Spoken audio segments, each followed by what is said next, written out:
जिंदा गाड़ देने वाला इंसान उसने आज तक सपने में भी नहीं सोचा था। रिट्रीट, तुरंत भागो, इंफॉर्मेशन गलत है, ये एस क्लास मिशन नहीं है, ये साला एस क्लास सुसाइड मिशन है। वाइपर अपने ईयरपीस में पागलों की तरह चिल्लाता हुआ अपनी स्नाइपर गन को जल्दी जल्दी खोल रहा था ताकि जिप लाइन लगाकर वहां से निकल सके। पर जैसे ही वो पलटा, उसके ठीक पीछे एक एकदम बर्फ जैसी ठंडी आवाज आई। इतनी दूर आए हो, बिना चाय पिए ही जाओगे क्या? वाइपर की पूरी बॉडी के रोंगटे खड़े हो गए। उसने झटके से अपनी जांग से डेजर्ट ईगल गन निकाली और घूमकर गोली चला दी। बैंग! गोली चली और मैं वहां नहीं था। अगले ही सेकंड वाइपर को अपनी कलाई पर एक भयंकर ठंडक महसूस हुई और उसके बाद जहर जैसा दर्द। उसका सीधा हाथ उस बड़ी सी डेजर्ट ईगल गन के साथ अचाक से कटकर जमीन पर गिर पड़ा। उसका कटा हुआ हिस्सा किसी शीशे की तरह एकदम क्लीन था और ठीक उसके सामने मैं अपने हाथों में एक पतली सी खून से भरी हुई जंग लगी लोहे की पत्ती घुमाकर खेल रहा था। ये जमीन से उठाई हुई एक सस्ती सी कोल्ड ड्रिंक के कैन की पत्ती थी। एक पत्ता हो या फूल, अगर हाथ में औकात हो तो वो भी किसी की जान ले सकता है। वाइपर अपने कटे हुए हाथ को पकड़कर जमीन पर घुटने के बल गिर पड़ा। उसकी आंखों में अब सिर्फ डिस्पेयर और मौत का खौफ था। मुझे मत मारना, वो गिड़गिड़ाया। मैं ब्लैक मांबा का एशिया रीजन का हेड हूँ। अगर तूने मुझे मारा तो ब्लैक मांबा पूरी दुनिया में तेरे पीछे पड़ जाएगी, तुझे किसी कोने में छुपने नहीं देगी। मैं उसको ऊपर से नीचे ऐसे देख रहा था जैसे वो जमीन पर रेंगता हुआ कोई कीड़ा हो। मुझे धमकी दे रहा है। मैं उसके पास नीचे बैठा और उस लोहे के टुकड़े से उसके ठंडे पसीने से भीगे हुए चेहरे को थपथपाया। तुझे पता है मुझे सबसे ज्यादा नफरत किस चीज से है? जब लोग मुझे उन चीजों से डराते हैं जिन्हें मैं गिनता तक नहीं, जैसे कि पैसा। जेब से फोन निकालकर मैंने एक स्क्रीन खोली। ये सिस्टम का अभी अभी अनलॉक हुआ dark web God's eye feature था। Black mamba assassin organisation, headquarter pacific ocean के किसी पब्लिक आइलैंड पर है। टोटल एसेट्स लगभग $30 बिलियन। तुम्हारा जो मेन बॉस है उसका कोड नेम पॉइजन किंग है, जो असल में यूरोप के किसी बर्बाद हो चुके राजा का नाजायज बेटा है।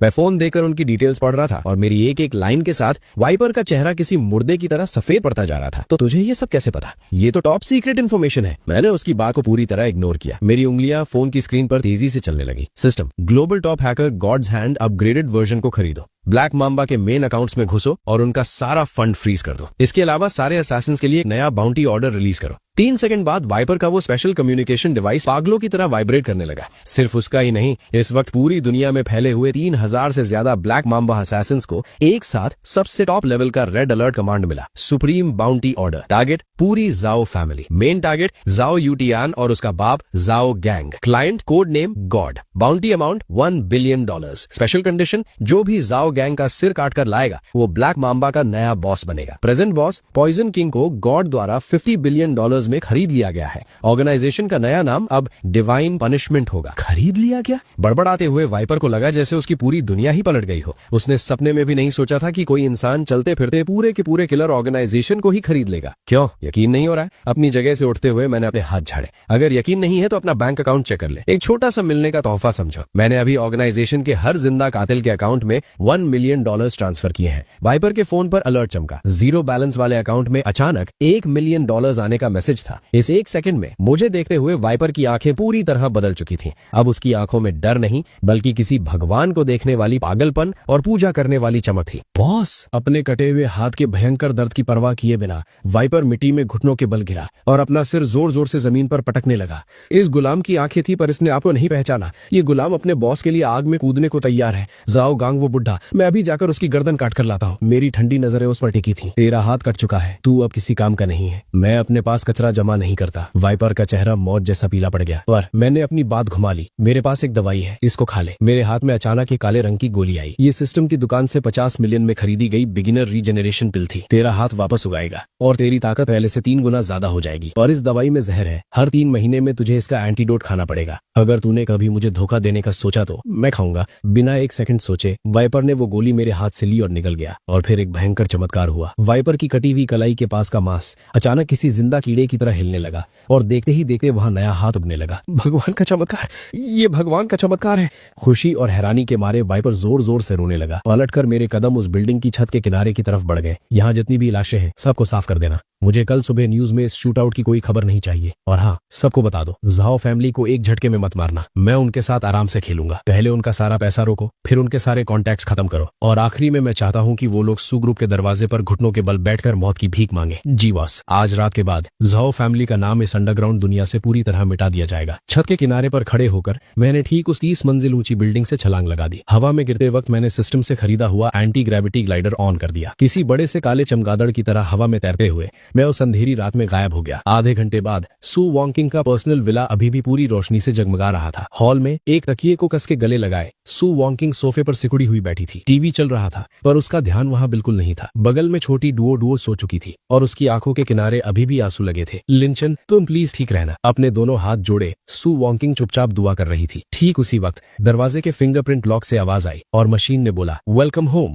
किसी स्प्रिंग की तरह सू वॉन्किंग सोफे से उछल पड़ी। जूते पहने बिना ही नंगे पैर भागती हुई वो दरवाजे की तरफ गई। दरवाजा खुला, मैं वहां खड़ा था। मेरे हाथ में एक डब्बा था जिसमें से गरम गरम भाप निकल रही थी।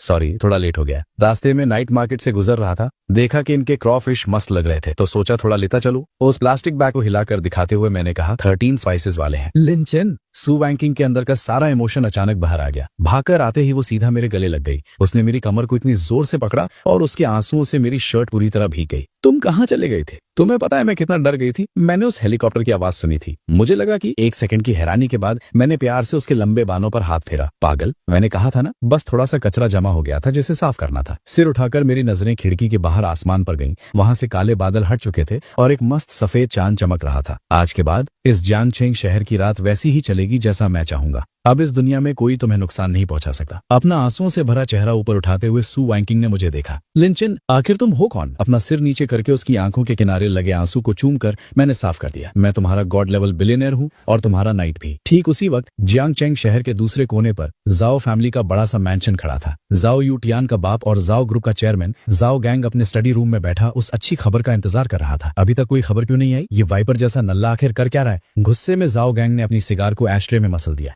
अचानक स्टडी रूम का दरवाजा किसी ने जोर से धक्का देकर खोला। उनका बटलर लड़खड़ाता हुआ अंदर भागता आया। उसका चेहरा डर के मारे सफेद पड़ चुका था। साहब, अनर्थ हो गया, बहुत बड़ा कांड हो गया। क्यों चिल्ला रहा है? आसमान गिर गया क्या? जाओ गैंग जोर से चिल्लाया। आसमान सच में गिर गया साहब। कांपते हुए हाथों से बटलर ने एक टैबलेट आगे बढ़ाया। ये देखिए, डार्क वेपर, पूरे डार्क वेपर हमारी फैमिली को मारने का इनाम रखा गया है। हमारी कंपनी के शेयर्स अभी अभी अमेरिका के प्री मार्केट में 90% तक क्रैश हो चुके हैं। और तो और कंपनी के 10-12 सबसे बड़े शेयर होल्डर्स ने अभी कॉल करके बोला है कि वो अपने सारे शेयर्स बेचकर निकल रहे हैं। क्या बकवास कर रहा है? झटके से जाओ गैंग ने टैबलेट छीना। स्क्रीन पर नजर पड़ते ही उसका दिमाग घूम गया और उसे लगा जैसे जमीन खिसक गई हो। उसकी छाती में एक भयंकर दर्द उठा और उसके मुंह से खून की उल्टी निकल गई। डार्क वेब के सबसे मेन पेज पर ठीक बीच में उसकी एक बहुत बड़ी फोटो लगी थी और ठीक उसके नीचे एक खून से सने हुए फॉन्ट में मैसेज चल रहा था, ग्लोबल हंट अगेंस्ट जाओ फैमिली, बाउंटी $1 बिलियन। ये किसने किया है? कौन है वो? किसी घायल भेड़िए की तरह जाओ गैंग चीख रहा था। At the exact same time study room का टेलीफोन बज उठा। एक अनजान नंबर था। कांपते हुए हाथों से जाओ गैंग ने रिसीवर उठाया। फोन की दूसरी तरफ से एक आवाज आई जिसे बदला गया था पर उसमें मौत जैसी ठंडक थी। Good evening.